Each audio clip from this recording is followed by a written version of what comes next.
Dramatic testimony today in the trial of Lori Vallow from the FBI's former lead agent on the case. Vallow, the so-called cult mother, is accused of killing her two youngest children. She's also charged with conspiring to murder Tammy Daybell, her current husband's first wife. Former Special Agent Doug Hart testified today that he helped search Daybell's residence in June of 2020. There, he discovered the grave where Lori's son JJ was buried. He helped exhume JJ's body, along with that of Tylee. Hart also played a central role investigating Lori's text messages. He reviewed thousands of them sent between October 2018 and November 2019. He said they played an important role in the FBI's investigation. Joining us now is Brian Entin, NewsNation senior national correspondent who was in the courtroom today. And Brian, FBI agent Hart said that from the very start, he thought Lori was lying. They all did. And they were so sure of it, they didn't call in the child abduction team because they didn't think they were dealing with a kidnapped child.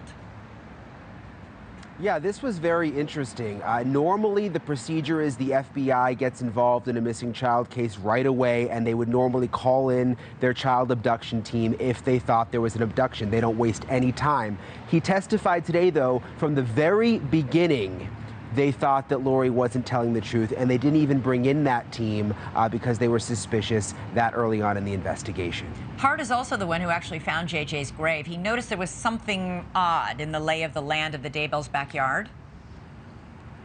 Yeah, he was searching the backyard along with his FBI team, and he says he came across an area where the vegetation just didn't look like right. He described it as a seam. He says he was feeling the vegetation and he could feel a seam. He felt that that might be where the grave was. They started digging, and that's when they first discovered JJ's body. Hart also read all 40,000 text messages that Lori had saved in her iCloud account. And we learned that after her brother shot and killed her husband, Charles Vallow, she told her stepkids that their dad was dead via text. This is what she said. She texted them, "Hi, boys. I have very sad news. Your dad passed away yesterday. I'm working on making arrangements, and I'll keep you informed with what's going on. I'm still not sure how to handle things. Just want you to know that I love you, and so did your dad."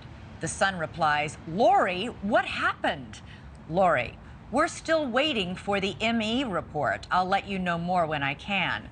She didn't tell them that her brother shot and killed their father.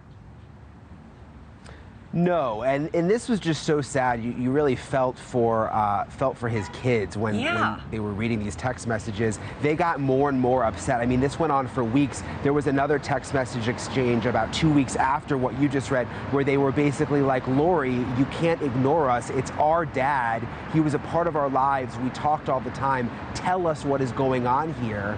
But Lori essentially just ignored Charles Vallow's kids. Yeah, it just shows also, Brian, from the very start, she was lying. She even lied, you know, to her stepkids when telling them that their dad is dead. It's pretty extraordinary. Okay, Brian Entin, thank you so much for that. Thank you for watching. Go to newsnationnow.com to find NewsNation on your television provider, and don't forget to click the red subscribe button below to get more of NewsNation's fact-driven, unbiased coverage.